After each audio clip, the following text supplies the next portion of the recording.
नमस्कार दोस्तों। आज नमस्कार। हमारे साथ हैं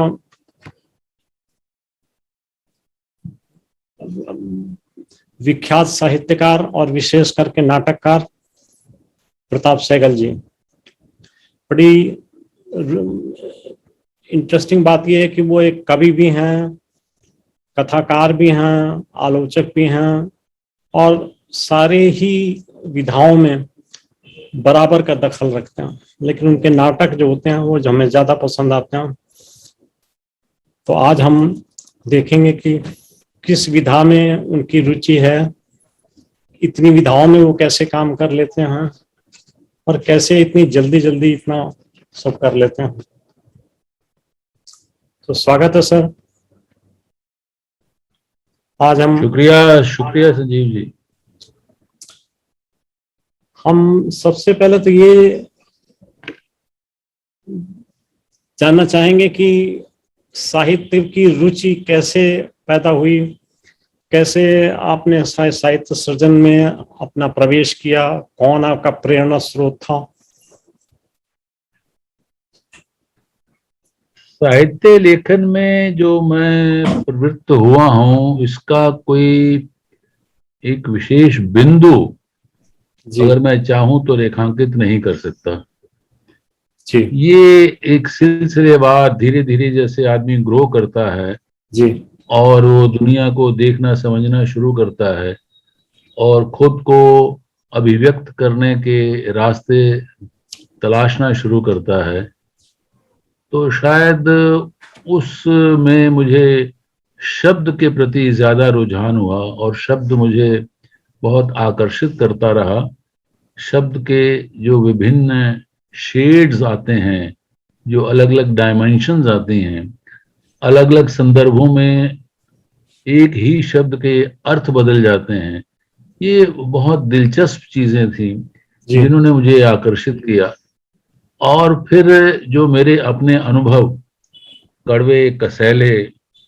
बहुत कड़वे कसैले अनुभव रहे, बहुत संघर्षशील जीवन रहा, तब लगा कि अब मैं इनको अभिव्यक्त करने का मेरे पास कौन सा तरीका हो सकता है। तो शब्द ही मुझे सबसे अधिक कारगर तरीका लगा। और हमारे हालात ऐसे थे संजीव जी कि अगर मैं संगीत सीखना भी चाहता था तो नहीं सीख सकता था। अच्छा। क्योंकि ना तो आर्थिक साधन थे इस तरह के और ना ही समय था। समय तो निकल जाता था अपना पैसा कमाने में और थोड़ा बहुत पढ़ने लिखने में। तो शब्द के माध्यम से ही अपने आप को अभिव्यक्त करना मुझे ज्यादा सहज लगा और मैं उसकी ओर आकर्षित हुआ और यूं लिखने का एक सिलसिला शुरू हुआ। पहले तो बच्चों की जैसे कविताएं छोटी छोटी होती हैं अपने किशोरावस्था में, वो लिखना शुरू की। और फिर जैसे जैसे पढ़ना शुरू किया, पहले भी पढ़ता था और जैसे जैसे और पढ़ना शुरू किया तो लगा कि नहीं, इसका कुछ और बड़े संदर्भ हैं, कुछ बड़े अर्थ हैं जिसमें प्रवेश करना बहुत जरूरी है। तब धीरे धीरे धीरे धीरे एक ग्रोथ का सिलसिला शुरू हुआ और मैं लेखन की तरफ प्रवृत्त हुआ। और जब वो चीजें प्रकाशित होने लगी तो फिर एक उत्साह जगता है। उसको प्रकाशित होने के साथ साथ जब आपको आसपास के लोग रिकॉग्नाइज करते हैं, साहित्य क्या होता है, साहित्यकार कौन मुझे रिकॉग्नाइज करेंगे नहीं करेंगे, ये चिंता नहीं थी। लेकिन आसपास के लोग, जैसे परिवार के लोग, अपने मोहल्ले के लोग, अगर वही अखबार में कुछ मेरी कोई चीज पढ़ लेते थे, कोई कहानी पढ़ लेते थे या कोई कविता पढ़ लेते थे और उसकी चर्चा करते थे मेरे साथ, और मुझे एक शाबाशी मिलती थी, जो मेरे बुजुर्ग लोग थे, बड़े लोग थे, तो मुझे बड़ा एक उत्साह होता था कि हाँ, ये एक बड़ा रास्ता, अच्छा रास्ता है जिस पर मुझे चलना चाहिए। इस तरह से ये लिखने का सिलसिला शुरू हुआ। तो लिखने के शुरुआत में आपकी पहली रचना क्या थी, कहानी या कविता? रचना नहीं, पहले मैंने कहा ना, पहले तो मैंने कुछ छोटी छोटी जैसे बच्चों के लिए कुछ कविताएं, कुछ छोटी कविताएं लिखी या बोध कथाएं एक दो लिखी। लेकिन जो मेरी और वो छपी भी, नवभारत टाइम्स में छपी उस जमाने में, लेकिन बस छप गई, वो खास उसका नोटिस तो लिया नहीं गया। लेकिन एक मेरी कहानी वीर अर्जुन में छपी उन दिनों, जिस कहानी का नाम बेकार था, यानी वो बेकारी की समस्या को लेकर थी। ये सन 1961 की बात है। अच्छा। तो 1961 में जब वो छपी तो उसको कुछ लोगों ने अच्छा पढ़ा और उसको हमें बहुत वाहवाही मिली कि वो आगे लिखना चाहिए। उसके बाद मैंने कुछ आलेख लिखना शुरू किए। फिल्मों में रुचि सबकी होती है, और उस उम्र में मेरी भी थी। ठीक तो बात। फिल्मों पर लिखना शुरू किया, फिल्में, गीत, तो फिल्मों में यौन संबंध, फिल्मों के सामाजिक दायित्व आदि आदि इस तरह के जो विषय थे उन पर लिखना शुरू किया। तो वो बड़े पसंद किए जाते थे। इस तरह से वो सिलसिला आगे बढ़ता चला गया।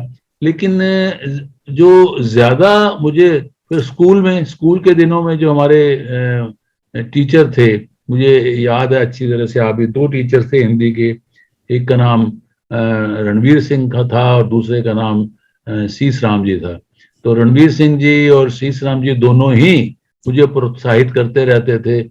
और स्कूल में ही मैंने अपनी एक मैगजीन की वॉल शुरू की, साहित्य की वॉल मैगजीन शुरू की, क्योंकि छपने के साधन स्कूलों, सरकारी स्कूल पैसा वैसा तो था नहीं। और वो जो वॉल मैगजीन शुरू की उसमें हम अपनी चीजें और लोगों की वहां जाके अपने लिखते और वहां पर उसको पेश कर देते। वो लगा देते, पिन कर देते थे, पिन कर देते थे और लोग पढ़ते थे। और इस तरह से वो हर हफ्ते 10 दिन बाद 15 दिन बाद हम उसको, वो सिलसिला शुरू होने लगा।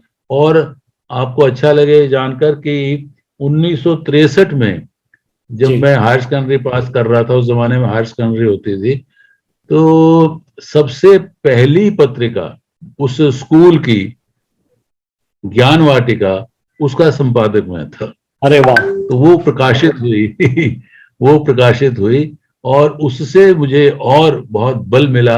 और ये भी पता लगा कि एक पत्रिका को बनाने का क्या प्रोसेस क्या है और किस तरह से उस पर काम करना चाहिए। और इसमें निस्संदेह जो मेरे हिंदी के अध्यापक थे उनसे मुझे बहुत गाइडेंस मिली। बल्कि वो तो यही कहते थे, तब भी कहते थे कि एमए जरूर करना, हिंदी में एमए जरूर करना। और उसी की वजह से शायद एक मन में प्रभाव रहा और मैं फिर हिंदी में एमए किया। और बाद की कहानी तो आप जानते ही हैं जी। तो इसी संदर्भ में मैं चाहूंगा कि आप ये बताएं कि किस किस विधा में आपने टच किया। जैसे आपने बताया बाल साहित्य में टच किया, शुरुआती दौर में कविता में क्या आलेख भी लिखे। हाँ, फिर हाँ, वो कहानी से फिर मैं आ गया, अपने कविता में आ गया। जी गीत लिखने शुरू किए। जी। उस जमाने में गीत का प्रचलन, हालांकि नई कविता शुरू हो चुकी थी, लेकिन मेरा संपर्क नहीं था, उस नई कविता से मेरा संपर्क नहीं था। और हमारे क्लास में वो जो एक जो टीचर पढ़ाते थे, और संयोग से मुझे याद है एक कविता अज्ञेय की लगी हुई थी कोर्स में जी। तो जब उन्होंने पढ़ाना शुरू किया, तो जब उस कविता का नंबर आया अज्ञेय का, तो उन्होंने कहा कि ये क्या लिखते हैं, अज्ञेय जैसा इनका नाम है, उनकी ऐसी इनकी कविताएं भी अज्ञेय हैं, कुछ समझ में नहीं आती, तो छोड़ दीजिए, ये नहीं आएंगी इम्तिहान में। तो हमने छोड़ दिया, देखा पता नहीं था, समझ में नहीं आई कि क्या है ये। अब जब वो नहीं समझा पा रहे तो हमें क्या समझ में आएगी। कोशिश भी की, हाँ, लेकिन जब आगे बढ़े तो लगा कि नहीं, देखिए हम उस समय एक अध्यापक की भूमिका कितनी महत्वपूर्ण होती है कि वो आपको साहित्य के किस दुनिया में ले जाता है और कहाँ आपको ये सीख दे देता है कि ये पढ़ने लायक नहीं है। वो चुनाव करने की समझ उस समय ज्यादा होती नहीं। ये चुनाव करने का जब समय आया तो हमें पता लगेगा अरे ये तो हम वंचित रह गए कि बहुत बड़े कवि को पढ़ने से। लेकिन जब बीए में आए, कॉलेज में आए, तो फिर खिड़कियां दिमाग की बहुत खुलने लगी। वहाँ टीचर भी अच्छे हमें मिले और तब बहुत संपर्क हुआ साहित्य के साथ, विपुल साहित्य के साथ। पढ़ता मैं पहले खूब था, यानी जब मैं 8वीं या 9वीं क्लास में था, मुझे तभी याद है मैंने ये पंत, प्रसाद, निराला, जयशंकर प्रसाद, ये सब पढ़े, लेकिन कुछ समझ आते थे, कुछ नहीं आते थे, पर पढ़ने का एक भूत था कि पढ़ते चलो पढ़ते चलो। रोज भी पढ़ता था, जो प्रेमचंद का आए चीज वो पढ़ लेते थे, गुलेरी की पढ़ लेते थे, यानी उस समय जो आता हाथ में आता। और उससे पहले जो पढ़ने का शौक हमें डाला हमारे कुछ सहयोगियों ने, तो वो नॉवल, कुशवाकांत के नॉवल और गुलशन नंदा के उपन्यास और ओम प्रकाश शर्मा के जो जासूसी उपन्यास, तो इस तरह की सारी चीजें पढ़ने के बाद प्यारेलाल आवारा की किताबें, बड़ी वो खौफनाक किताबें होती थी, तो वो सारी पढ़ के हम लोग बड़े हुए हैं। और फिर इधर एक गंभीर साहित्य की ओर मुड़े हम, और तब लगा, अब समझ में आया कि साहित्य का अर्थ क्या होता है। तो कविता, कहानी और नाटक, इनके बीच में चुनाव कैसे रहा?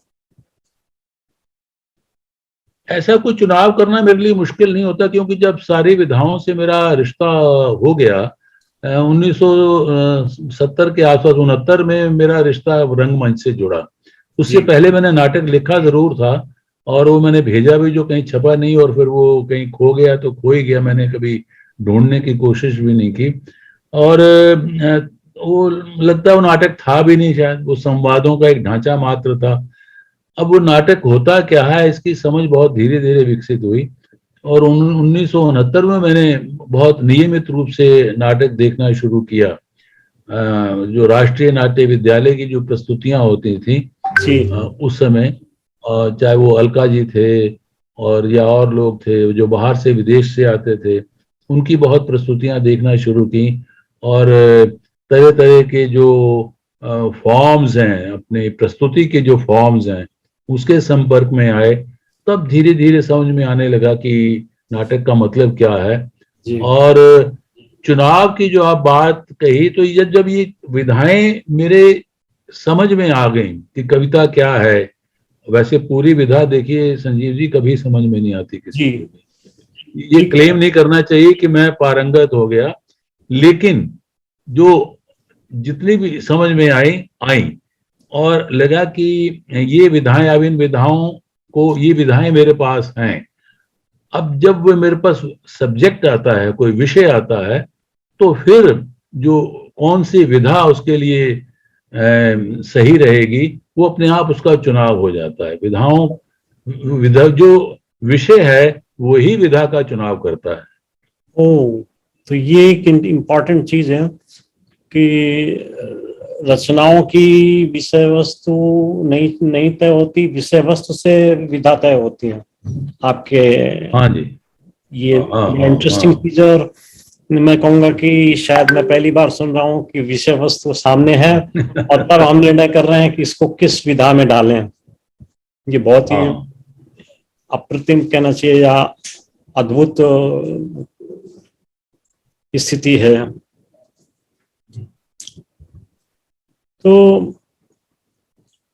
क्या मुख्य रूप से आपका विचार बिंदु रहता है, या किस तरीके से आप एलिमेंट्स पे डिसाइड करते हैं कि विषय वस्तु से किस विधा में जाएं, और विषय वस्तु का चयन कैसे होता? ये दो बात है ना, एक तो विषय है और एक वस्तु है जी। विषय यानी एक कथा है जी, और एक वस्तु है, ये कहूंगा मैं। जो कथा हमारे पास होती है, कथा यानी कोई कथा बिंदु, को कथा सूत्र, या एक पूरा कथा तंत्र। और वो कथा तंत्र या तो आपके पास आपका व्यक्तिगत होता है, जो आपके जीवन में घटित हुआ है, या आप इतिहास से उठाते हैं, या आप पुराणों से उठाते हैं, या फिर आप समाज से कुछ उठाते हैं। तो यही सोर्सेज हैं। इन्हीं स्रोतों से आप जो है अपनी कथाओं को उठाते हैं, और फिर ये देखते हैं कि ये जो कथा है, इस कथा के माध्यम से कौन सी वस्तु, यानी वस्तु का अर्थ है कि आपका पूरा का पूरा जो सोच है, जो चिंतन है, वो संप्रेषित हो सकता है। खाली कथा को सुना देना कोई मायने नहीं। कथा तो बहुत लोग सुनाते हैं, लेकिन उस कथा के माध्यम से आप किस सोच का निर्माण करना चाहते हैं, जी उस कथा को आप किधर ले जाना चाहते हैं वो महत्वपूर्ण है। और वो वस्तु का जो चुनाव है वो मेरी सोच को बताता है। और वो वस्तु का चुनाव मेरा जो अधिकतर रहता है वो परंपरा को समझते हुए, मैं परंपरा का अंधा अनुगामी नहीं हूं। मैं बहुत सारी परंपराएं जो रूढ़ियां बन जाती हैं मैं उनको छोड़ने का पक्षधर हूं, और मैं उनकी निंदा भी करता हूं, उनका खंडन भी करता हूं या जी उनकी उपेक्षा कर देता हूं। मेरे लिए वो महत्वपूर्ण नहीं है, बहुत सारे लोगों के लिए महत्वपूर्ण है, लेकिन मेरे लिए महत्वपूर्ण नहीं है। लेकिन मुझे जब लिखना है तो मुझे वो लिखना है जो मैं सोचता हूं, ठीक बात है। मुझे वो नहीं लिखना जो आप सोचते हैं। हम्म, तो लेखक की उपस्थिति किसी ना किसी पात्र के रूप में तो रहती है। वहां पर भी एक चुनौती आपके सामने ये होती है कि जब आप लेखक अपनी सोच को ला रहा है तो उसके बरक्स, उसके प्रतिपक्ष में जो भी चिंतन है, जो सोच है, उसकी भी उपेक्षा ना करे, उसका उसका प्रतिनिधित्व करने वाला भी पात्र हो। तो जब वो दोनों एक दूसरे के सामने खड़ी होंगी तब बहस की गुंजाइश पैदा होती है, और तब बहस पैदा होती है, और तब आप किस दिशा में ले जाते हैं तार्किक आधार पर और वैज्ञानिक सोच के आधार पर और एक संवेदनात्मक तरीके से, जो कि साहित्य का बहुत महत्वपूर्ण हिस्सा है, वो महत्वपूर्ण चीज है, वो मेरी रचना का निर्माण करते हैं। तो रचना की निर्मित के दरमियान जो पात्रों का चयन होता है उसका आधार क्या होता है, कैसे लेते हैं? वास्तविक जीवन से ही उठाते हैं पात्र या काल्पनिक पात्र होते हैं?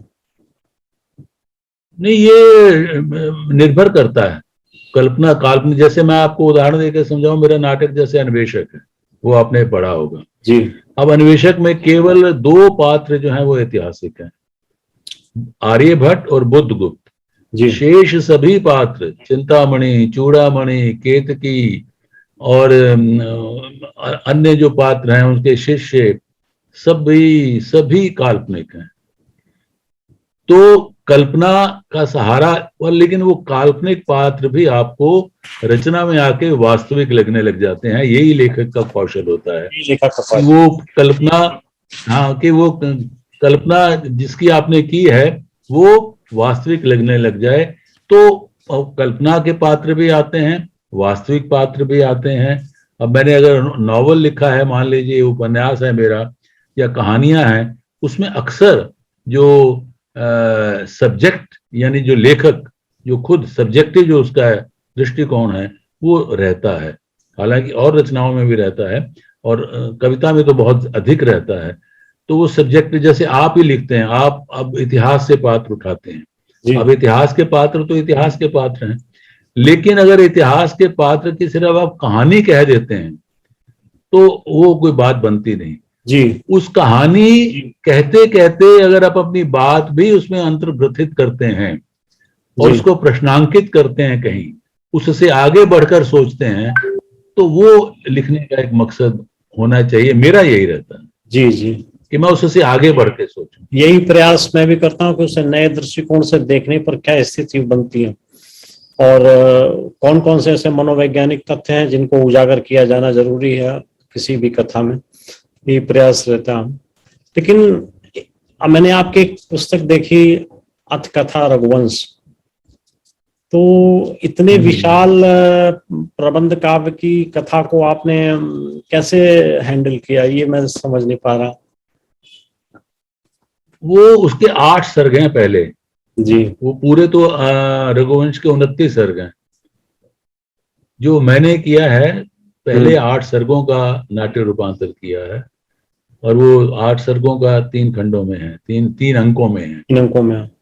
तो इसलिए उसको ज्यादातर तो आप देखिए उसमें वो कथा का जो, क्योंकि कथा जो है उसको मैं बदल नहीं सकता, ठीक बात। लेकिन उस कथा के बीच बीच में अगर आप देखेंगे तो आपको कुछ बिल्कुल आधुनिक और नए तरह के सूत्र मिलेंगे जो मूल ग्रंथ में नहीं है। नहीं जी। यानी अगर मान लीजिए वो नंदनी है, और तो नंदनी की ही व्याख्या आपको वहां पर थोड़ी अलग रूप में मिलेगी, या किसी और की व्याख्या थोड़ी अलग रूप में मिलेगी। तो ये मैं उसमें जरूर करता हूँ। लेकिन मुख्य रूप से मैं जो रघुवंश की कथा है उसके प्रति मैं प्रतिबद्ध रहा हूँ कि वो कथा ना बदली जाए और उसको अनुवाद भी ना किया जाए, उसका रूपांतर किया जाए, वो भी नाट्य रूपांतर किया जाए। इसमें आप ये देखेंगे कि जो रघुवंश की जो बात कर रहे हैं वो जब कालिदास लिखते हैं तो बहुत विस्तार देते हैं। जी ये पहले का ये था, हम आज जब लिखते हैं तो हम ये सोचते हैं कि कम में थोड़ी बात कर सकें, लेकिन पहले का जो लेखन था वो बहुत विस्तार, हर चीज को रिपीट करते हैं, रिपीट करते चले जाते हैं। जैसे मान लीजिए कालिदास को ले लीजिए, उसके बाद इवन आप मध्यकाल में आ जाइए तो तुलसीदास को ले लीजिए, वो मानस में बहुत सारी बातें रिपीट करते हैं, बार बार बार बार बार बार बार बार सामने आती हैं, तो जिससे इनको संपादित किया जा सकता है। तो ऐसे मैंने अपनी समझ से, क्योंकि उसका अनुवाद नहीं किया, मैंने रूपांतर किया है, तो मैंने उन चीजों को संपादित करके एक उन जो आपको कहते हैं फ्री वर्स है, मुक्त छंद में, उसको नाटक के रूप में सामने लाया हूँ। नहीं, अच्छा है। तो इसमें आपका अभी योजना क्या है? 8 सर्ग आपने अभी तक टच किए हैं, तो क्या आपको लगता है कि बाकी की सर्गों के ऊपर कुछ दिमाग में है योजना? नया कई बार दिमाग में आता है, लेकिन और बीच में बहुत सी चीजें आ जाती हैं, कुछ ना कुछ और करता रहता हूँ और फिर वो रह जाता है। लेकिन मेरे मन में है कि मैं उसका पूरा जो नाट्य रूपांतर कर दूं। अगर मान लीजिए उसको मंचित किया जाए तो मुझे फिर अलग तरीके से सोचना पड़ेगा, अलग तरह से, इस रूप में कि अब आगे के जो उसके सर्ग हैं उनमें घटनाएं कम है, मैं बताऊं, उनमें घटनाएं कम हैं। पहले वाले सर्गों में घटनाएं अधिक हैं, आगे घटनाएं कम है, प्रशस्ति गान ज्यादा है। हाँ, वीरदावली ज्यादा। हाँ, तो जो जब प्रशस्ति गान बहुत होता है तो आप प्रशस्ति कितनी कर सकते हैं किसी की? नहीं कर सकते, चाहे वो राम हो, लव कुश हो, या और हो, किसी भी हो, कोई भी हो, आप कितनी प्रशस्ति करेंगे? तो बार बार प्रशस्ति करने का एक चलन रहा है, आज वो नहीं है। तो मुझे उस दृष्टि से सोचना है, अगर मैंने किया तो जरूर कोशिश ये करूंगा कि वो एक नाटक में सब समाहित हो जाए, एक में समाहित हो जाए, और जो रिपीटिशन है वो कट जाए, ट्रिम हो जाए, वो बिल्कुल, हाँ, वो हट जाए। हाँ। अभी पीछे मुझे नाम नहीं याद आ रहा, आपके नाटक के ऊपर कुछ थोड़ा विवाद लोगों के बीच में कुछ रहा मंचन पर, कौन सा, ऐसा क्या, कौन सा नाटक था? हाँ, एक नाटक नहीं कोई अंत था मेरा, काफी पहले की बात है वो 1996 की बात है शायद। वो नहीं कोई स्त्री पुरुष संबंधों को लेकर नाटक है। अच्छा। तो वो LTG में हो रहा था, उसके 2 शो होने थे। तो जब पहला शो हो गया, कामयाब हो गया, अब पहला शो हो गया तो उसकी खबर पहुंची लोगों तक, और लोग फिर कुछ और आ गए, दूसरे शो में भी आए, दूसरा शो भी हाउसफुल था। तो दूसरे शो होने के बाद कुछ लोग जो जिन्होंने देखा वो आए और निर्देशक के पास, उनका अगर अब आपने इसका मंचन किया तो हम इसको डिस्टर्ब करेंगे, हम होने देंगे। हाँ हाँ, अभी वो घबरा गए और उन्होंने उसका किया नहीं। जी, अभी कलकत्ता में भी तो कोई था ना आपका नाटक का मंचन, जिसमें कुछ, कलकत्ता में तो मेरा अन्वेषक हुआ, उसमें कोई विवाद नहीं था। अच्छा। तो प्रस्तुति को लेकर अलग अलग राय लोगों की है, विवाद अच्छा। तो कुछ नहीं हुआ उसमें। तो सामाजिक, अभी बहुत सारी चीजें जो हैं आपकी इतिहास और पौराणिकता के साथ में भी जुड़ी हुई हैं, और वर्तमान के साथ में जुड़ी, सामाजिक परिवेश से कितना प्रभावित होता है आपका साहित्य? ये होता है ना, दो धारी, ये दो समानांतर है। एक तो समाज से हम प्रभावित होते हैं, दूसरा हम कोशिश करते हैं कि हम अपने जो हमारे आसपास का समाज है उसको भी प्रभावित करें, और अपने लेखन के माध्यम से हम चाहते हैं कि जो हम सोच रहे हैं वो तार्किक दृष्टि से अगर सही है तो उसको लोग पढ़ें, और अगर उनमें कुछ बदलाव आता है तो वो बहुत अच्छा लगता है। मैं आपको एक उदाहरण देता हूँ। मेरा एक उपन्यास है प्रियकांत। अब प्रियकांत जो है, मैं उसमें लिखा है भूमिका में कि 1900 74 के बाद हमारे यहाँ दो चीजों का राइज हुआ है। एक तो राइज हुआ है क्रिमिनलाइजेशन इन पॉलिटिक्स। जी जो पॉलिटिक्स का क्रिमिनलाइजेशन हुआ है वो इमरजेंसी के टाइम में हुआ है, जी और जी उसके बाद फिर वो रुका नहीं, और आज भी है। वो जी। बढ़ता गया, वो ऐसी बढ़ता गया। बीमारी, ऐसा नासूर बन गया है कि वो अब जो क्रिमिनल्स हैं उनको क्लीन करना बड़ा मुश्किल हो गया। कोशिशें होती हैं लेकिन फिर वो प्रवेश कर जाते हैं। और दूसरा है rise of gurudom, religious gurudom in India. जो तरह तरह के बाबा, हाँ। तरह तरह के महंत, महान। ये जो पैदा हो गए, ये भी इसी दौर के पैदाइश हैं। और आप जानते हैं कितने पैदा हुए, तो कुछ जेन्युइन और ज्यादातर फेक। और फेक जो उन पर नजर थी प्रियकांत में, तो उसमें एक पात्र ऐसा ही है, वो प्रियांशु नाम से, वो अपने आप को प्रियकांत के रूप में स्थापित कर लेता है, प्रियांशु प्रियांशु के रूप में स्थापित कर लेता है, और आचार्य प्रियांशु बन जाता है। और फिर वो उसके उसका या इसमें कल्पनाएं भी हैं, कुछ वास्तविकताएं भी हैं, और कुछ मेरी सोच भी है। तो बताना मैं ये चाहता था कि जब उसको पढ़ा तो एक और भी एक दो लोगों के, एक एक कोई 65-66 साल के जो व्यक्ति थे, उन्होंने मुझे फोन किया। उनका, सर मैं बात करना चाहता हूँ। उनका बताइए कि मैं आपका उपन्यास प्रियकांत पढ़ा है और मेरी तो आंखें खुल गई। उनका क्या हो गया? कह रहे जी मैं तो बहुत चक्करों में फंसा हुआ था इन बाबाओं के, अब नहीं जाऊंगा किसी के पास। तो अगर एक व्यक्ति को भी बदल दिया उसने, हो सकता है औरों को भी बदला हो, मुझे नहीं पता, लेकिन एक व्यक्ति का फीडबैक मेरे पास आया तो मुझे लगता है मेरा लेखन सार्थक हुआ। ऐसे ही जैसे अनंतनाद, मैंने उपन्यास, अनंतनाद उपन्यास मेरा है। अनंतनाद को जब पढ़ा किसी ने, तो मैं हिंदू कॉलेज में गया था किसी कार्यक्रम के लिए। हिंदू कॉलेज में मैं जब कार्यक्रम अपना वो समाप्त करके स्टाफ रूम की तरफ जा रहा था वो चाय वाय के लिए, तो पीछे से एक लड़का साथ तेजी के साथ मेरे, बिल्कुल जवान लड़का, तो मैंने देखा तो कल सर एक मिनट, मैंने कहा हाँ बताओ। कल सर मैंने आपका वो उपन्यास पढ़ा है अनंतनाद। मैंने कहा हाँ हाँ बताओ। तो कहता है सर मुझे वो पढ़ के बड़ी शक्ति मिली है। मैंने कहा बड़ी अच्छा। खुशी की बात है। कहता है उसमें जो संघर्ष की शक्ति जो पैदा करता है, और हम वही आज संघर्षशील युवक हैं जो आप कभी रहे हैं, या वो जो उसका जो नायक रहा है शिवा, हम वो संघर्षशील युवक हैं। तो उससे हमें बड़ी शक्ति मिली है। अब कोई ऐसा अगर बोलता है तो मैं समझता हूँ लेखन की सार्थकता है। तो लेखन की सार्थकता ये है कि वो कहीं किसी को जाकर भी अगर वो प्रभावित कर दे, किसी को प्रेरित कर दे, किसी को जो खड्डे में पड़ा हुआ उसमें बाहर निकलने की हिम्मत दे दे। हम बात कर रहे थे कि पाठकों के ऊपर आपकी रचनाओं का सार्थक प्रभाव रहा, तो ये बहुत ही प्रशंसा और सराहनीय और संतुष्टि की बात है।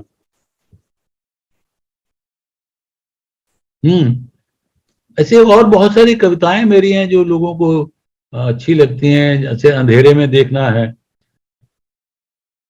कि अगर आपको ऐसा, अगर आप ये हैं ये हैं ये हैं ये हैं ये हैं, इस तरह से कविता आगे बढ़ती है, तो फिर वो अंत में जाके वही कहते हैं कि अगर आपको संगीत सुनाई देने लगे और ये करना, और आपको कोई बच्चा जो हंसता हुआ मुस्कुराता हुआ दिखाई देने लगे, तो आप जान लीजिए कि आप अंधेरे में देखना जानते हैं। आप समझ लीजिए कि आप अंधेरे में देखना जानते हैं। तो अंधेरे में पड़े रहना और अंधेरे में देखना, ये दोनों अलग बातें हैं। बहुत अलग बात। तो अंधेरे में देखने की जो शक्ति है वो अगर किसी कविता से आती है, किसी लेखन से आती है, तो मैं समझता हूँ वो मूल्यवान सार्थक है। आप के अपने विचार में या आपके अपनी रुचि में आपकी कौन सी रचना आपको सर्वश्रेष्ठ लगती है? इस बात का जवाब देना सबसे बड़ा मुश्किल है। मैं जब भी मैं जो भी रचना पढ़ता हूँ मुझे लगता है ये बहुत अच्छी है, ये भी बहुत अच्छी है, ये भी बहुत, अपनी रचना सबको अच्छी लगती है। लेकिन अपनी रचनाओं का मैं थोड़ा वो भी हूँ, अपने को बार बार टटोलता भी रहता हूँ जी तो मुझे यही लगता है कि जब मैं जो लिख चुका हूं अब आगे लिखूं तो उससे आगे की रचना हो और उससे बेहतर हो, उससे जी कम से कम अगर बेहतर नहीं तो उससे अलग जरूर हो। जैसे अभी मैंने बुल्ले शाह पर एक नाटक कंप्लीट किया, उसका मंचन हुआ है अभी अमृतसर में, बहुत पसंद किया गया लोगों ने। अब जी बुल्ले शाह पर कुछ मेरी नजर ये रहती है संजीव जी कि मैं ऐसे इलाकों में प्रवेश करूं जहां पर किसी ने काम ना किया हो। न किया, बिल्कुल ठीक बात। जैसे आर्यभट्ट के समय पर काम किसी ने नहीं किया था, वो मैंने उठाया उसको। बुल्ले शाह पर कोई नाटक नहीं है, उसको मैंने उठाया है। जी इसी तरह से जो और भी कई सारे विषय हैं, जैसे आप अथकथा रघुवंश का ही बताया, उसका कोई जी, रूपांतर नहीं हुआ, उपलब्ध काम नहीं नहीं हुआ, था, हिंदी वो में काम किया। नहीं हुआ। हाँ, नहीं हुआ। इसी तरह से प्रबोध चंद्रोदय का एक नाट्य रूपांतर संस्कृत का क्लासिक नाटक है, वो उपलब्ध नहीं था, उसका मैंने नाट्य रूपांतर। तो मेरी हमेशा मैं खुद सोचता हूँ और ये कहता भी हूँ कि या तो आप ऐसा लिखिए जैसा किसी ने ना लिखा हो, या आप उस विषय पर लिखिए जिस विषय पर किसी ने ना लिखा शिमला हो। लिखा। ऐसे सब्जेक्ट पर लिखिए जिस पर किसी ने ना लिखा हो, या फिर आप इस तरह से लिखिए जैसा किसी ने ना लिखा हो। एक और विचार आपसे बातचीत के दौरान जी, आ रहा है। आपका आपका सिग्नल वीक है जा है क्या? नहीं, हो जाता है बीच बीच में, बट ये पहले पहली बार दिखाई पड़ रहा। तो मैं ये कह रहा था कि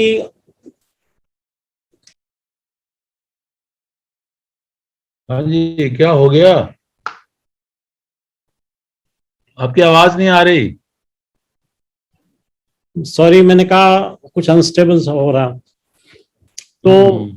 हम ये बात कर रहे थे कि आपकी रचनाओं में और आपकी बातों में जो चीज मैंने सोची हुई ये है कि आप पाठकों को ध्यान में रखकर विषय वस्तु या रचना नहीं चुनते, बल्कि आप अनछुए पहलुओं पर, अनछुए घटनाओं पर कंसंट्रेट करते हैं। कहने का मतलब था कि आपके रचनाओं में आप विषय वस्तु पहले चुन लेते हैं, उसमें पाठकों का कितना आपका रुचि होगी। प्रश्न समझ में नहीं आ रहा। मैं कुछ इस तरीके से कहना चाहूंगा कि आप पाठकों के लिए निर्धारित करके अपनी कोई रचना नहीं लिखते, बल्कि आप अपने सोच के हिसाब से रचना लिखते हैं। क्या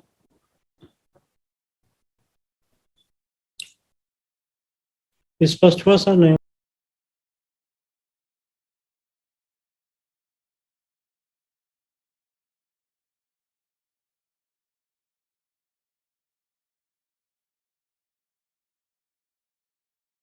बहुत कुछ लिखा जा रहा है, लेखकों की संख्या में भी वृद्धि हुई है, लेखन कार्य में भी वृद्धि हुई है, लेकिन पाठक उतना प्रभावित नहीं लग रहा लिखे जाए वस्तुओं में या लेखकों के लेखन कार्य में। तो पाठकों की रुचि नहीं बढ़ रही, इसका क्या कारण आपको लगता है? देखिए, लिखा बहुत जा रहा है, ये हर युग की बात है। अब थोड़ा सा एक्सपोजर ज्यादा है, अच्छा। एक्सपोजर पहले से बहुत ज्यादा है। आपका सोशल मीडिया में एक्सपोजर बहुत है, और जो संपादक नाम की चीज थी वो अनुपस्थित हो गई है। अब हाँ जो जिसका मन होता है वो लिखता है और उसको अपना फेसबुक पर या अपना ब्लॉग बना लेता है, अपनी कोई पत्रिका ने ऑनलाइन निकाल लेता है और उसमें सब चीजें छपनी, अनाप शनाप शुरू हो उल्टी जाए। सीधी सब छपना शुरू हो जाए। और उसमें ना तो भाषा का ध्यान है, ना उसमें कुछ विषयों का ध्यान है, ना उसमें कुछ विधाओं का ध्यान है। और पाठक तो जाएगा ही, फिर पाठक क्या करेगा? वो तो देख दो बार पढ़ेगा, फिर वो विमुख हो जाएगा कि यार यही यही लिखा है, यही लिखा जा रहा है, यही पढ़ना है। लेकिन अच्छी किताब आज भी ढूंढ ढूंढ कर पढ़ी जाती है। जो आपको कहीं भी, अगर आपने किसी को पाठक को कहा कि ये किताब मुझे अच्छी लगी, अगर आपने 10 लोगों को कहा तो उसमें से एक दो ऐसे जरूर होंगे जो उसको कहीं ढूंढेंगे और पढ़ेंगे। और वो धीरे धीरे धीरे धीरे जो अच्छी किताब की ये भी है संजीव जी कि वो धीरे धीरे लोगों के जहन में प्रवेश करती है। जी कुछ किताबें ऐसी हैं जो विस्फोट करती हैं, और जी विस्फोट भी करवाया जाता है। करती क्या, विस्फोट करवाने का भी एक तरीका है। और आप देखेंगे उनकी सेल भी बहुत अच्छी हो जाती है, पर साल 2 साल के बाद पूछें तो नाम भी नहीं पता, उनके नाम भी नहीं याद रहते। इनाम भी मिल जाते हैं लेकिन उसके बाद पता ही नहीं किताब गई कहाँ। और कुछ किताबें हैं जो अनवरत चलती रहती हैं, चलती रहती है। अनवरत, उसके एक के बाद एक। गुनाहों का देवता जो उनका धर्मवीर भारती का एक रोमांटिक सा उपन्यास जो लोग पाठकों ने पसंद किया, उसके मेरे 50 से अधिक संस्करण हो चुके हैं। जी लेकिन कब लिखा गया था, धीरे धीरे धीरे धीरे वो किताब। अंधा युग के कितने संस्करण हो चुके हैं। मेरा काल नहीं नाटक जो वो तो। अन्वेषक है उसी के 15 संस्करण हो चुके हैं। जी तो बहुत सारी, अच्छा कोई ऐसी किताब नहीं है, मैं अपनी किताब के बारे में तो कह सकता हूँ, मेरी ऐसी कोई किताब नहीं है जिसके एक से अधिक संस्करण ना हो। 2 3 4 इस तरह से हुए हैं। अब सवाल ये है कि वो किताब भी प्रकाशित कहाँ से हो रही है। ये जो नेटवर्क है ये भी थोड़ा सा कॉम्प्लेक्स हो गया, और जो नेटवर्क पहले सीधे पाठकों तक पहुंचता था, आज वो खाली पाठकों वाली बात नहीं रह गई। पुस्तकालय भी हैं, बल्क परचेज भी होती थी, अब तो कम हो गई, फिर शुरू हो जाएगी। वो एक बल्क परचेज भी होती है, एक और लेन देन भी होता है। तो कई तरह की उस तरह से किताबें जो है छपती चली जा रही हैं। तो जब पाठक के हाथ में वो किताब आती है तो कई बार वो अपना सिर पे हाथ रख लेता है कि मैं क्यों पढ़ी। अब पाठक भी संजीव जी अलग अलग श्रेणी बनाएंगे ना आप।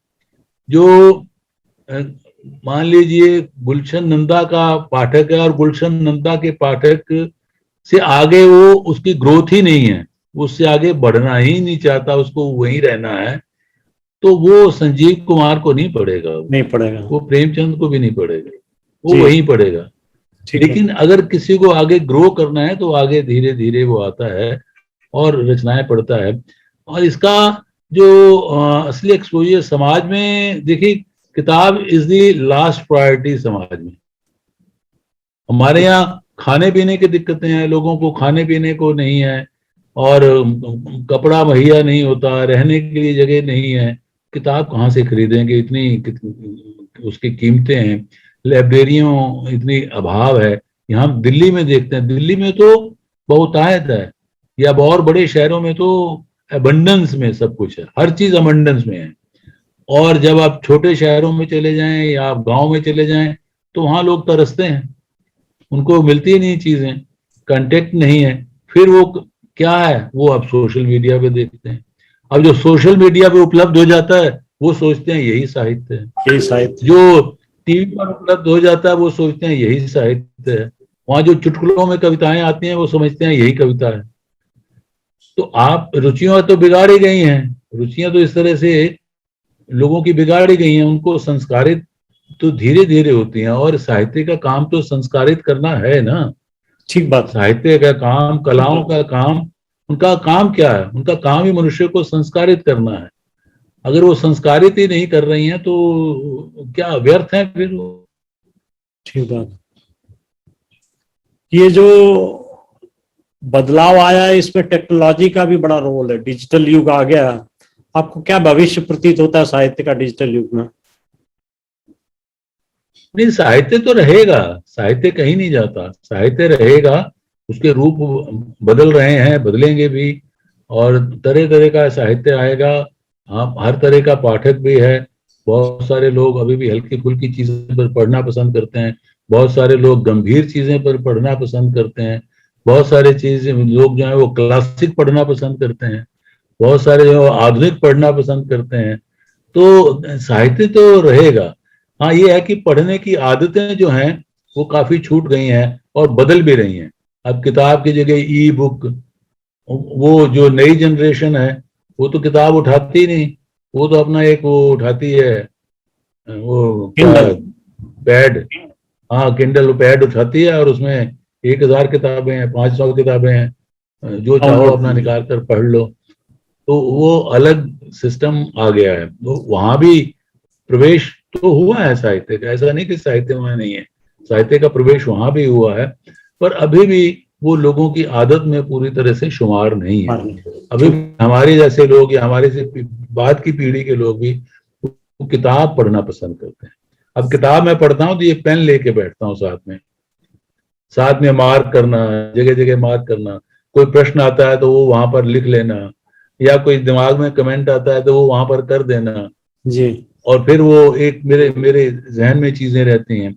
अब किंडल में ये सुविधाएं हैं क्या कि आप वहाँ अंडरलाइन कर सकें और वो फिर वहाँ अपने रिमार्क दे सकें, क्योंकि वो पर्सनल तो है नहीं, नहीं वो तो आप पढ़ेंगे, वो तो पब्लिक प्रॉपर्टी है। ठीक बात। किताब जो है आपकी पर्सनल प्रॉपर्टी है। और नोट्स लेने की भी व्यवस्था नहीं है ना उसमें। हाँ वही कह रहा हूँ ना। तो इसलिए अब वो पढ़ना गए, वो पढ़ लिया, लेकिन पढ़ना, सिर्फ पढ़ना से भी काम नहीं, पढ़ने के बाद गुनना भी बहुत जरूरी है। बहुत जरूरी है। वो गाय जो अपना चारा खाती है उसके बाद वो बैठकर जुगाली करती है। तो जो मनुष्य जो ज्ञान को खाते हैं वो ज्ञान खा तो लेते हैं, जुगाली नहीं करते जी। उनको समय ही नहीं है जुगाली करने का, उनको मनन करने का समय ही नहीं है। समय नहीं। लिखे जाओ, लिखो लिखो लिखो लिखो लिखो फेंको, लिखो फेंको, लिखो फेंको, अरे सोचोगे कब। एक्चुअली किसी साक्षात्कार में एक प्रश्न ये आया था कि जब लोग अपने पढ़े हुए से ज्यादा लिखने लगते हैं तो गुणवत्ता कहाँ रहती है।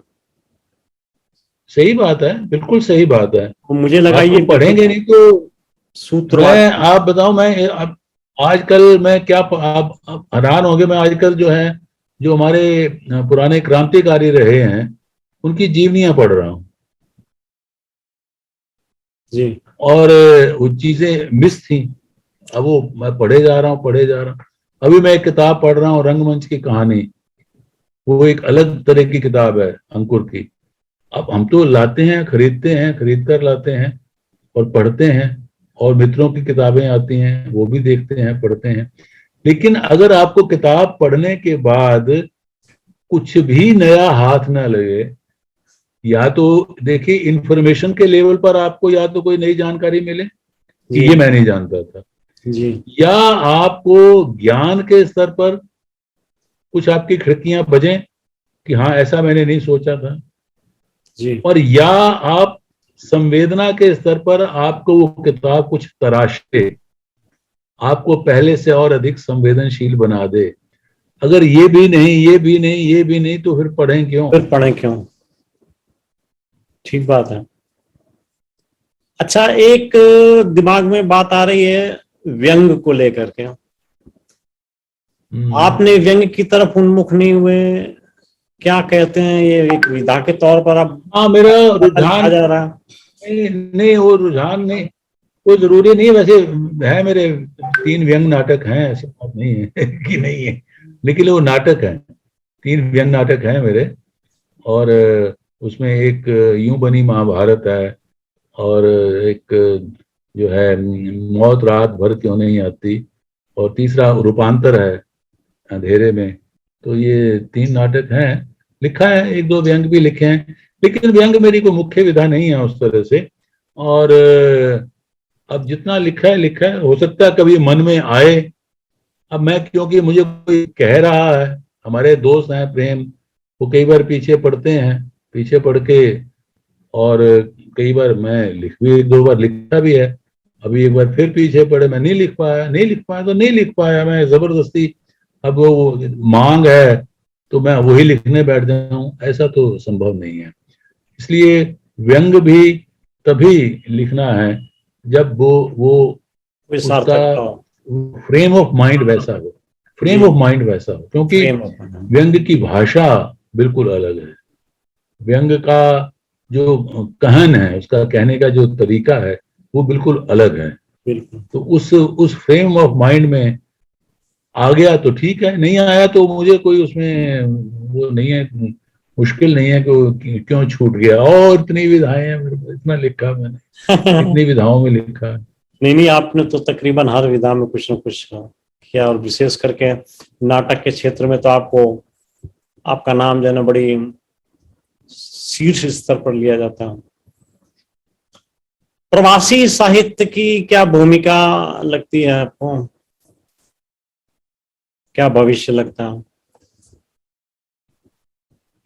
नहीं, प्रवासी साहित्य एक समझ लीजिए एक वो भी साहित्य खंड है, वो भी हिंदी में आ रहा है तो हिंदी का हिस्सा है। और उस बहाने जो यहाँ के भारतीय विभिन्न देशों में जाकर बसे हैं और जो उनके अनुभव वहाँ से उन्होंने जो अर्जित किए हैं और उनको वो हमारे साथ साझा करते हैं एक संवेदना के स्तर पर, तो हमें बहुत सारी नई जानकारियां मिलती हैं और नए तरीके से एक मनुष्य के रिश्तों को उस तरीके से भी सोचा जा सकता है। और वो जो रिश्ते हैं वो ग्रहणीय हैं या वो ग्राह्य हैं या नहीं है। जिस तरह के रिश्तों के वहाँ बखान आता है प्रवासी साहित्य में, तो वो हमारे समाज, भारतीय समाज में वो ग्राह्य हैं या नहीं है, ये आप उसमें सोच सकते हैं। लेकिन उसका एक जगह बनी है और प्रवासी साहित्य रहेगा, जैसे और रहेंगे वो भी रहेगा। आप और भी भारतीय जा रहे हैं तो उनके जो अनुभव होते हैं, और ये बहुत अरसे से है। लेकिन जो बहुत सारा प्रवासी साहित्य मैं बताऊं संजीव जी, वो दुखों से भरा हुआ है जी। खास तौर पर जो पंजाबी में लिखा गया है। जो पंजाबी लोग गए हैं यहाँ के, कनाडा में बसे हैं, अमेरिका में बसे हैं, जी। हिंदी वाले तो कम बसे हैं, पंजाबी वाले ज्यादा बसे हैं जी। और उन्होंने पंजाबी में लिखा है। और वो जो उन्होंने लिखा है वो दुखी ज्यादा है, वो दुख से भरकर, क्योंकि उनके आगे आने वाली जो पीढ़ियां हैं वो जो यहाँ के संस्कार लेकर गए थे, वो यहाँ के मूल्य लेकर गए थे, वहां उनके आगे जो संतानें हुई उन्होंने वहां के मूल्यों को स्वीकार किया और यहाँ के मूल्यों को छोड़ दिया। तो जो मूल्यों की जो टकराहटें थी वो बराबर वहां बनी हुई थी, वो उनको झेल नहीं पा रहे और वो बच्चे भी उनको स्वीकार नहीं कर पा रहे। उनको उस समाज में उन मूल्यों की कोई जरूरत नहीं है। इन तो बीच में ये जो टेंशन्स क्रिएट होती हैं ये उसका हिस्सा बनती हैं कहानियों का, और वो उस दृष्टि से लिखते हैं और बहुत वो दुख देने वाली कहानियां हैं। जी, एक तरीके से दो सभ्यताओं का टकराव सा महसूस होता है। दो नहीं, कई सभ्यताएं हैं। मान लीजिए यहाँ भारतीय सभ्यता भी एक मोटा हम कहते हैं भारतीय सभ्यता, लेकिन उसमें आप देखिए कई तरह की संस्कृतियां हैं। ठीक बात। एक संस्कृतियों की बात करें तो अब मैं तो कहूँगा यूपी की संस्कृति अलग है, बिहार की अलग है, कुछ चीजें मिलती हैं कुछ नहीं मिलती। हाँ। पंजाब की संस्कृति अलग है, हरियाणा की अलग है। हाँ, कुछ चीजें मिलती हैं कुछ नहीं मिलती। इसी एक सामूहिक स्वरूप बनता है भारतीय संस्कृति। इसी परिप्रेक्ष्य में हिंदी की जो उपभाषाएं कह सकते हैं या क्षेत्रीय भाषाएं, जैसे राजस्थानी है, आपकी मैथिली है, जैसे आपकी अवधी है, ब्रजभाषा है, कन्नौजी है, इन उपभाषाओं के साहित्य को क्या आप की नजर में हिंदी का साहित्य कहा जाना चाहिए या उसे पृथक माना जाना चाहिए? ऐसा ये मुझे तो लगता है सब हिंदी के ही एक बोलियां, वो हिंदी के ही उपशाखाएं हैं, हिंदी के ही उपशाखाएं हैं। अब ये जो उनको अलग भाषा मानने का सारा सिलसिला है वो राजनीतिक ज्यादा है कि मैथिली को भी, कोंकणी को भी, डोगरी को भी, सबको जो है संविधान की जो अनुसूची में, अनुसूची कौन सी है, अनुसूची 8 है शायद, तो उसमें जो है स्थान मिल जाए। वहां स्थान मिलने का मतलब है कुछ सुविधाएं मिलना, कुछ और सम्मान मिलना।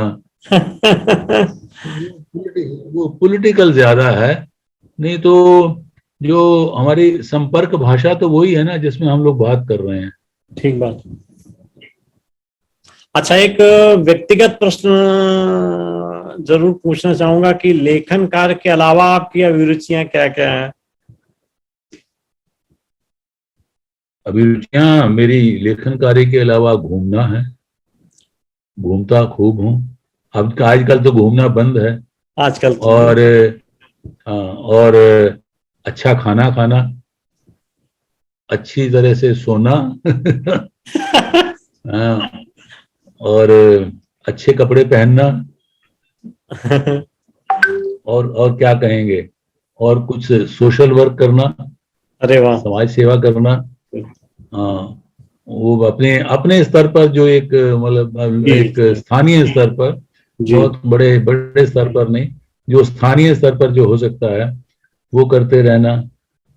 और बड़े चुपके से किसी जरूरतमंद की मदद कर देना। ये तो शोर बहुत। नहीं, शोर नहीं मचाता। हाँ। क्या संदेश देना चाहेंगे आप उदीयमान लेखकों को? इसको उदीयमान लेखकों को आप क्या संदेश देना चाहेंगे? अरे संदेश तो संदेश कोई सुनता तो है नहीं। सब अपना रास्ता ढूंढते हैं। अगर अपना रास्ता ढूंढ लें तो बहुत अच्छा है। लेकिन फिर भी अगर कोई सुन ले तो मैं यही कहूँगा कि भाई पढ़ना बहुत ज़रूरी है। और पढ़ने के साथ साथ चिंतन मनन बहुत ज़रूरी है। कलम उठाने से पहले थोड़ा सा देख लीजिए कि जिस विधा में आप कलम उठा रहे हैं वो विधा कहाँ तक पहुंच चुकी है। आप उसको क्रॉस कर सकते हैं क्या? नहीं भी कर सकते तो क्या आप उसके समानांतर कोई और बड़ा महल उठा सकते हैं क्या? जी। तो छोटे छोटे, लेकिन आप जब पढ़ेंगे नहीं तो आप तो फिर ये होता है कि मैं जो है दौड़ में अकेला ही भागा था तो प्रथम आया। तो मैं अकेला ही भाग रहा हूँ मैं फर्स्ट वो हूँ। वो तो लेकिन आत्ममुग्धता की बात हो गई। आत्ममुग्धता मुझे लगता है बहुत अधिक आ गई है। आत्ममुग्धता सब में होती है थोड़ी बहुत, ऐसा नहीं है कि ये हाँ, जो थोड़ी बहुत तो सब में ही है होती एक, है, ठीक हाँ, बात। थोड़ी थोड़ी बहुत सब में होती है। ना हो तो वो आदमी जिंदा नहीं रहेगा। वो है उसको एक अपनी जरूरी भी है अपने को पसंद करना, खुद को पसंद करना। लेकिन खुद को पसंद करने का अर्थ ये नहीं है कि आप आसपास देखें ही नहीं। ठीक बात। खुद को पसंद जरूर कीजिए, लेकिन अपना आकलन भी करते रहिए। पढ़ना बहुत जरूरी है, पढ़ना बहुत पढ़ते जरूरी। नहीं है लोग। लोग पढ़ते नहीं, इसीलिए कई बार तो हमने सुना कार्यक्रमों में कि जो लिखा जा रहा है उसका 60-70% तो बेकार है। 30-40% ही जो है ज्यादा ऐसा है जो सब। ज्यादा ज्यादा संजीव जी, ज्यादा ज्यादा बेकार है। 60-70 नहीं, मैं कहूँगा 90% बेकार है। Oh my God. अच्छा एक बात और है संजीव जी, जैसे जैसे आदमी की उम्र बढ़ती है ना, मान लीजिए वो उसकी जो ग्रोथ बढ़ती है। अब जी। मान लीजिए मैं 50 या 100 अच्छी किताबें पढ़ चुका हूँ। तो अब मैं अगर पढ़ूंगा तो उससे कुछ बेहतर आएगा तो पढ़ना चाहूंगा ना। ठीक बात है, ये भी सही है। वो खराब चीजें क्यों पढूं? क्यों पढ़े? अपना समय क्यों व्यर्थ करूं? जी। तो और अगर जिसने शुरुआत की है, जिसको जो मिल रहा है वो समझता है हाँ ये अच्छा है, ये सही है, एक सोपान है। एक वक्त था जब हमें गुलशन नंदा से अच्छा कोई लगता ही नहीं था। हम समझते थे कुशवा कांत बहुत बड़ा लेखक है, बहुत अच्छा ठीक बात। लेखक है, गुलशन नंदा बहुत बड़ा लेखक है। लेकिन जब आगे पढ़ना शुरू किया तो लगा कि नहीं तो कुछ नहीं है। कुछ नहीं है। तो ये तभी ना, जब आप आगे बढ़ेंगे, ठीक ढूंढ बात। ढूंढ के पढ़ेंगे। अगर आपको नहीं पता कि कौन सी अच्छी किताबें हैं तो वही किसी से पूछ लो। ठीक बात। अंत में सर जी मैं ये पूछना चाहूंगा कि पाठकों की संख्या में वृद्धि के लिए आप के क्या सुझाव होंगे? ये बड़ा है। एक तो किताबों की कीमत थोड़ी जरूर कम होनी चाहिए। किताबों की कीमत जो है ये बड़े दो धारी तलवार वाली बात है। अभी कुछ आई किताबें, अभी असगर वजाहत के नाटक छापे किसी ने, एक एक नाटक छापा, छोटी छोटी पेपर बैग में ही है, और उसकी कीमत 35 रुपए 40 रुपए इस तरह से। अब वो कैसे बेच रहे हैं, कैसे छाप रहे हैं, मुझे नहीं पता, लेकिन वो खूब बिक रही है। कॉस्टिंग नहीं निकलती। तो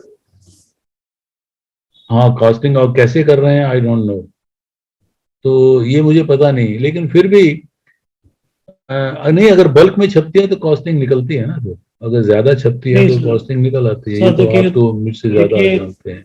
मैं ये कहना अगर चाहूंगा, वो अगर किताबें 50-100 छपेंगी। नहीं मैं ये कहना चाहूंगा कि एक फिक्स्ड कास्ट है और एक वेरिएबल कास्ट है। तो जो फिक्स्ड कास्ट है वो तो हाँ, उसकी पीडीएफ तैयार करने तक की हो गई मान लीजिए, और उसके बाद हम्म, इतनी संख्या में पुस्तकें छप रही हैं, वो वेरिएबल है।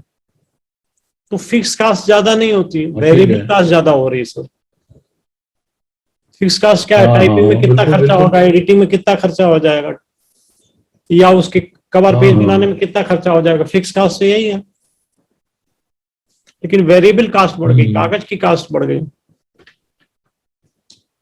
वो है ना, पहले ये था कि वो 1,000 किताब 1100 छपती थी या 2,000 छपती थी, 3,000 छपती थी, वो जो वेरिएबल वेरिएबल कॉस्ट कह रहे हैं वो कम कम निकलती थी, और फिक्स कॉस्ट तो वही रहनी, एक बार कंपोज होगी तो होगी। हाँ, चाहे 10 कॉपी छापो चाहे 1000 कॉपी छापो। हाँ, अब अगर किताबें 50-100 छपेंगी तो फिक्स कॉस्ट भी तो बढ़ जाएगी ना उसके हिसाब से।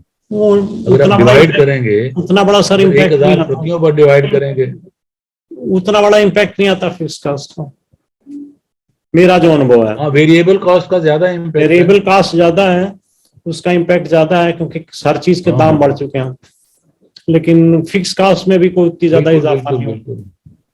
नहीं भैया, अंत में हम ये आपको, तो नेटवर्क जो है ना, जब तक नेटवर्क इसका, जब हर प्रकाशक जो है वो अपने नेटवर्क क्रिएट करता है धीरे धीरे, वो नेटवर्क क्रिएट कर लेता है, और फिर उसकी किताबें जो रिजर्व ऑर्डर्स हैं उसको मिलते हैं। रिजर्व ऑर्डर्स हम मान लीजिए किसी के 200 400 500 प्रतियों के हाँ रिजर्व ऑर्डर्स हैं, वो बड़े ऑर्डर जो है ना तो लाइब्रेरी वगैरह के उसको मिलते हैं। मुश्किल नहीं है।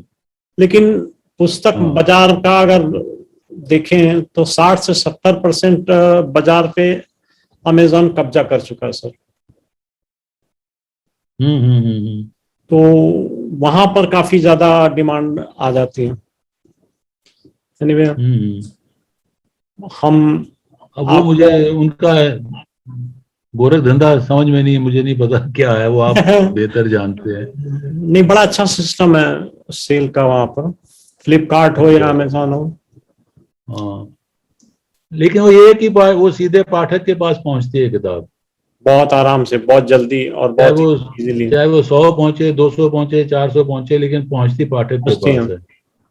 और जो बल्क में परचेज होती है वो प्रकाशक को पैसा तो मिल जाता है, लेकिन किताब डंप हो जाती है। किताब डंप हो जाती है बल्कि, तो लाइब्रेरी में पड़ी पाठकों तक पहुंची नहीं। हाँ, थैंक यू लेकिन अभी सर। और अभी अभी अभी किताब का एक्सपोजर मुझे लगता है और जरूरी है, क्योंकि बढ़ेगा सर, एक्सपोजर, जैसे मान लीजिए आपकी ही किताबें हैं, अब उनका एक्सपोजर कहाँ तक है? आपको उनका एक्सपोजर आपके सोशल मीडिया तक है, सोशल मीडिया तक है। उसके बाद तो नहीं है। नहीं, बाजार में भी है, लेकिन उतनी उतनी आउटफ्लो नहीं है बाजार में सर, जितनी हाँ हाँ। आज की डेट में मुझे अमेजोन या फ्लिपकार्ट में मिल रही है। अच्छा अच्छा अच्छा। बहुत जबरदस्त सेल है, हम्म। डेली डेली का सेल है। अच्छा, हम्म, तो अच्छी बात है, अगर ये है, अगर ये पिकअप कर रही है तो बात, जी। सवाल तो ये है कि सेल होनी चाहिए। अच्छा, लाइब्रेरी की खरीदें आजकल कोरोना काल के बाद से तो तकरीबन नगण्य हैं। अब शुरू हो चुके हैं। अब रिस्टार्ट हुआ है जून के बाद में। लेट अस सी शुरू हो हाउ। चुकी हैं, शुरू हो चुकी हैं। वो भी एक सेगमेंट है, बहुत बड़ा सेगमेंट है लाइब्रेरीज का। बहुत बड़ा सेगमेंट है, हाँ प्रकाशक के एंगल से तो बड़ा सेगमेंट है। हाँ, और कुछ लाइब्रेरी जो हैं वो बहुत बड़ी लाइब्रेरी है, जिनका चेन वर्क बहुत बड़ा है। जी जी। जैसे वो क्या नाम है, हरदयाल लाइब्रेरी है, या दिल्ली पब्लिक लाइब्रेरी है, इस तरह से और लाइब्रेरीज हैं, कलकत्ता वाले। कलकत्ता वाली। हाँ हाँ, तो उनके इनके जो है बड़े हैं नेटवर्क। वहां अगर किताब जाती है तो कहीं ना कहीं तो जाती है, विदेशों में भी जाती है। जाती है, जाती, लेकिन लाइब्रेरी में किताब होनी जरूर चाहिए, होनी क्योंकि जो जरूर। पाठक की किताब है वो पाठक तक रहती है। लाइब्रेरी में किताब कभी भी किसी को उपलब्ध होती है, जी। क्योंकि जब मुझे अगर कोई किताब चाहिए तो मैं कितने 10 लोगों से पूछता हूँ, नहीं मिलती। लाइब्रेरी में जाता हूँ, मिल जाती है। Okay sir, thank you very much, बहुत बहुत आभार, बहुत बहुत धन्यवाद। थैंक यू संजीव आपने जी, समय बहुत, निकाला और आपसे मुझे बहुत सारी बहुत नई अच्छा, चीजें सीखी। आप बहुत अच्छी बातें करते हैं, बहुत अच्छे प्रश्न उठाए आपने, और मैं जवाब कैसे दे पाया मुझे नहीं पता, लेकिन आपके प्रश्न बहुत अच्छे थे। Thank you very much. Thank you. विदा लेता हूँ।